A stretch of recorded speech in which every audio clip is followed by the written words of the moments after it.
Hari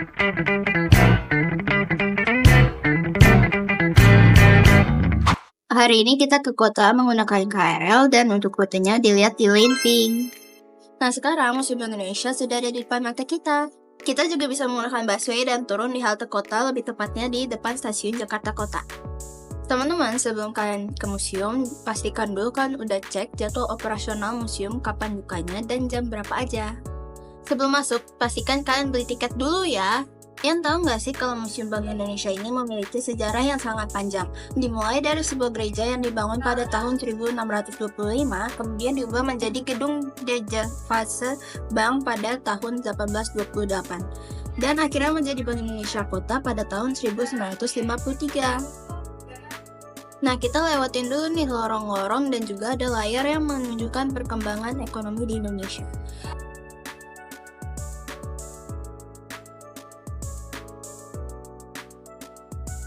Nah, seterusnya ada nih penjelasan mengenai rempah-rempah yang dia incar oleh para penjajah dan juga negara asing, seperti cengkeh, pala, merica, dan juga lain-lain.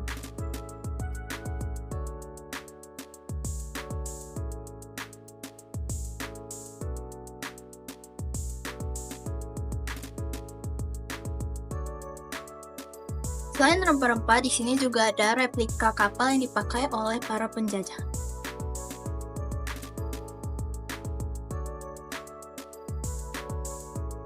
Selanjutnya di bagian sini itu ada beberapa penjelasan mengenai perjuangan-perjuangan Indonesia selama dijajah.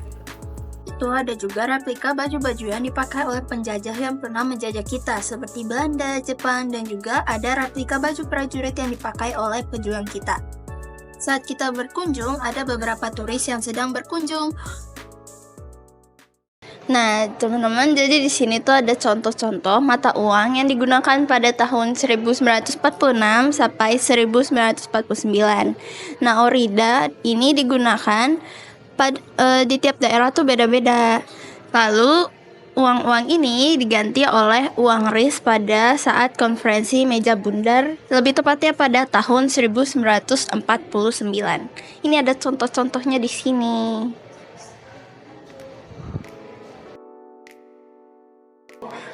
Jadi di sini ada metamorfosa Bank Indonesia, logo Bank Indonesia, Dejavase Bank dari tahun 1870 sampai 2005 dan pada akhirnya sampai sekarang logonya yaitu Bank Indonesia ini. Nah, di dalam museum ini selain menjelaskan tentang berdirinya Bank Indonesia, di sini juga menjelaskan sejarah-sejarah ekonomi Indonesia dan dibagi menjadi beberapa periode untuk memudahkan pengunjung dalam memahami sejarah-sejarah tersebut. Jadi di sini ada periode pertama dari tahun 1953 sampai 1959 di mana Indonesia baru merdeka dan mengalami beberapa masalah seperti keuangan pemerintah yang mengalami defisit besar. Pada saat itu akhirnya dibentuklah Bank Indonesia. Bank Indonesia itu wajib untuk menutupi defisit anggaran Bank Indonesia.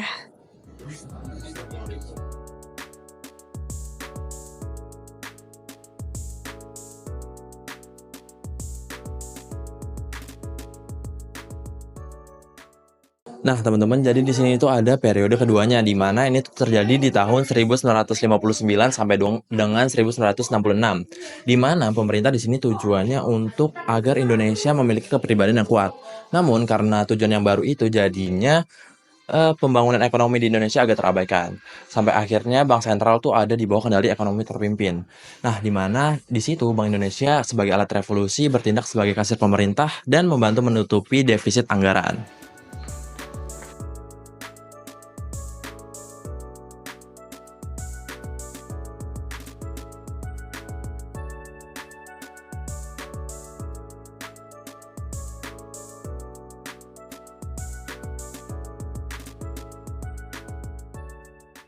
Pada periode 3 tahun 1966 sampai 1983, pada masa Orde Baru, Bank Indonesia dipulihkan kembali.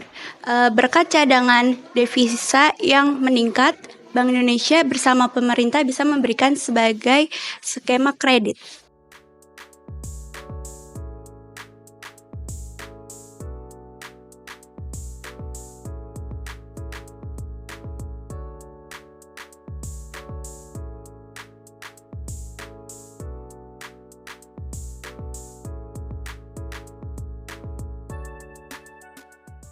Nah, selanjutnya ada periode keempat, yaitu dimulai dari tahun 1983 sampai 1997.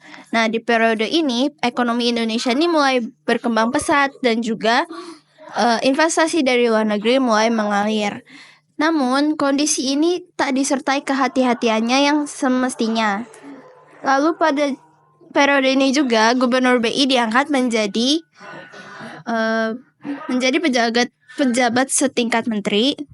Namun posisi ini juga itu menyulitkan Bank Indonesia dalam menjalankan fungsinya sebagai bank sentral.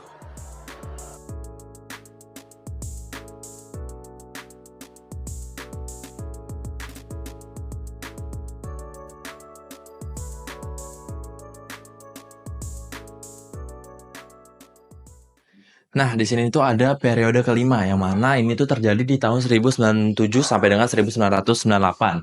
Yang mana itu krisis kali ini, yang pasti teman-teman sekalian udah pada familiar sama Krismon tahun 98. Nah, jadi di periode kelima ini rupiah tuh terhantam menyusul krisis nilai tukar Baht Thailand.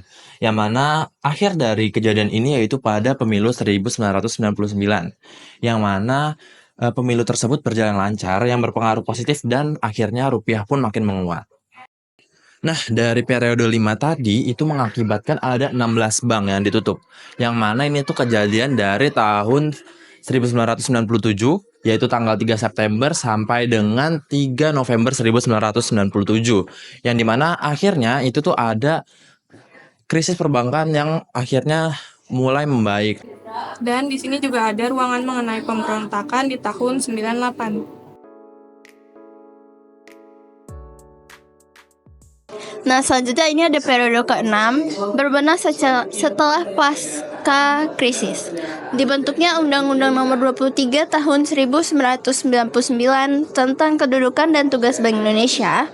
Lalu ada Undang-Undang Nomor 24 Tahun 1999 tentang nilai tukar, dan juga ada berbenah dengan arsitektur perbankan Indonesia, sistem pembersihan, dan juga ada Undang-Undang Nomor 24 Tahun 2002 tentang surat utang negara.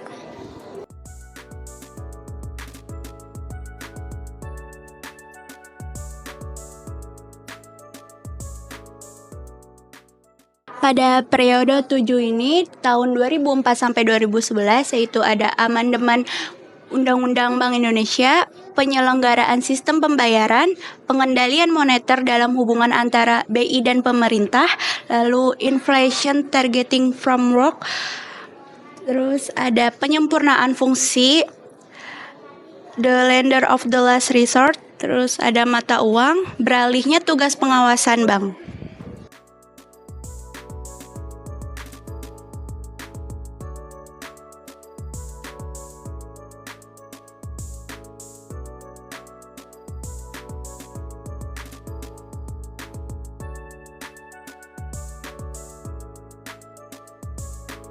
Pada ruangan bawah tanah ini terdapat koleksi-koleksi mesin pencetak uang.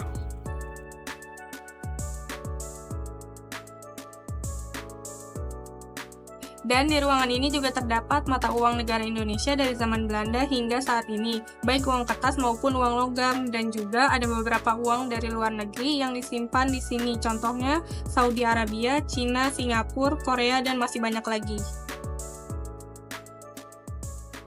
Jadi teman-teman, ada beberapa seri nih yang pernah diedarkan di Indonesia. Jadi ada 6 seri yang pernah diedarkan di Indonesia. Yang pertama seri kebudayaan, seri pekerja tangan, seri bunga dan burung, seri Soekarno Dwi Kora Sudirman, seri tokoh nasional, dan yang terakhir ada uang logam Bank Indonesia. Pada bagian ini juga teman-teman bisa banget buat interaksi dengan cara menarik tuas-tuas yang ada untuk melihat secara detail uang-uang yang ada.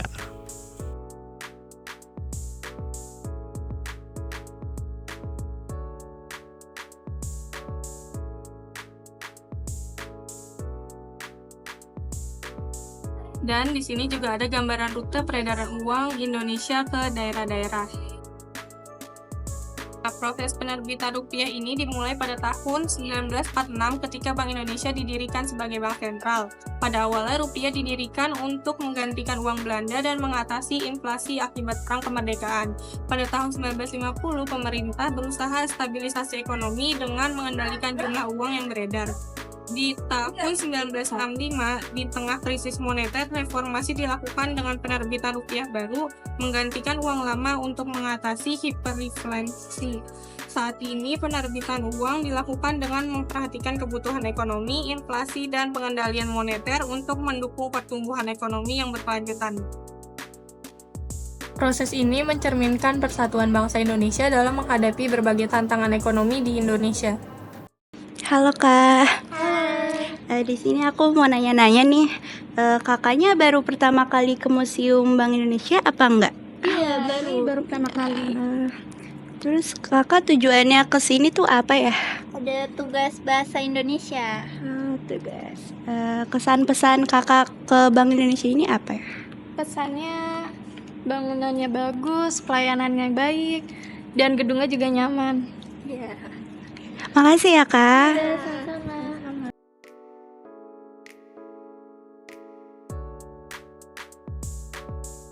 Halo semuanya. Jadi kita lagi ada di Museum Bank Mandiri. ya. Jadi ikutin vlog kita ya. Jadi setiap masuk museum sini nanti bakal dapat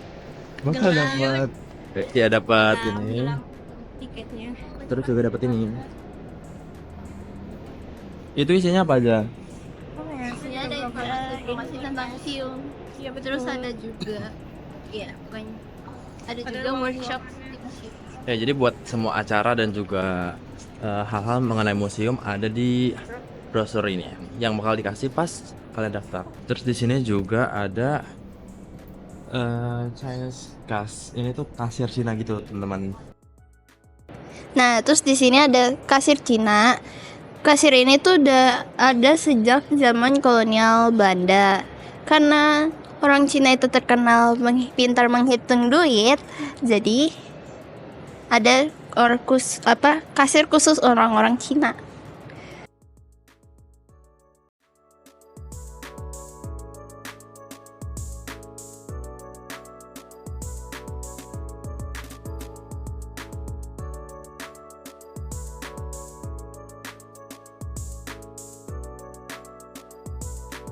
Nah, sama dengan Museum Bank Indonesia, di sini juga ada beberapa rempah yang diincar oleh para penjajah. Makanya mereka datang ke Indonesia.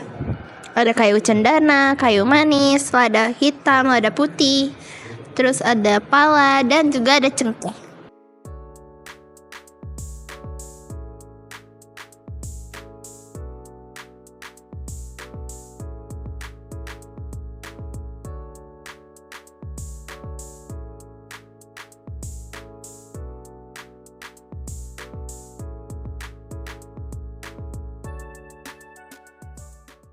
Nah, teman-teman, di sini itu ada bagian yang membahas tentang krisis ekonomi di Indonesia, yaitu krisis moneter di tahun 1998 yang sebelumnya sudah dibahas juga di Museum Bank Indonesia. Nah, sebenarnya dua museum ini saling berkaitan ya, karena sama-sama membahas mengenai keuangan. Oleh karena itu, kurang lebihnya isi dari museum ini sama, seperti itu. Di sini juga ada games di mana isinya itu berisi tentang sejarah-sejarah Indonesia. Jadi di sini ada Bank Ekspor Impor Indonesia. Bank ini didirikan pada tanggal 31 Desember 1968. Bank ini didirikan untuk mendukung sektor perkebunan dengan memberikan pembiayaan dan dukungan teknis untuk pengembangan dan transplanting tanaman serta perkebunan swasta dan rakyat.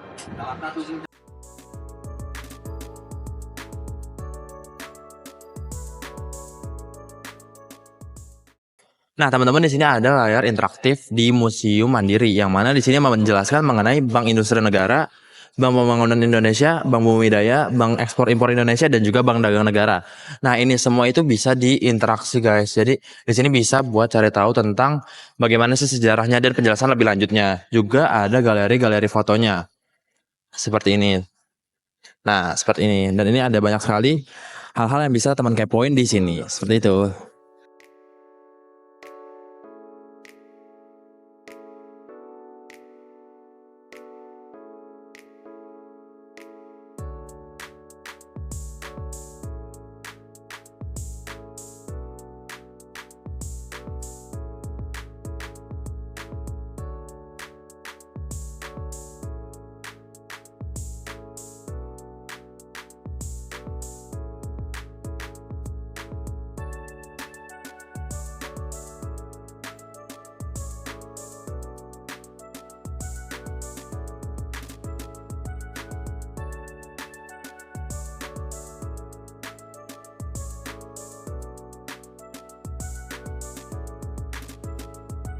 Nah, di sini juga terdapat potret-potret dari gedung Bank Mandiri dari awal berdiri hingga saat ini.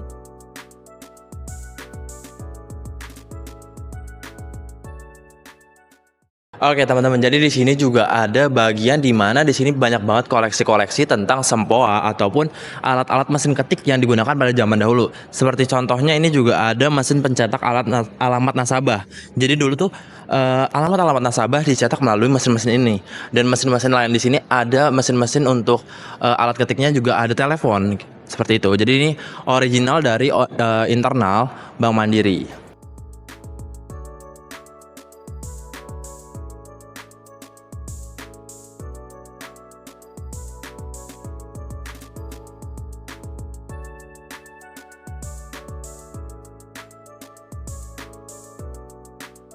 Nah, di dalam Museum Bank Mandiri ini juga terdapat replika ruangan pengadilan dan juga ruangan brankas yang dipakai untuk menyimpan uang. Namun, kita tidak dapat memasukinya karena sedang ada acara tur museum.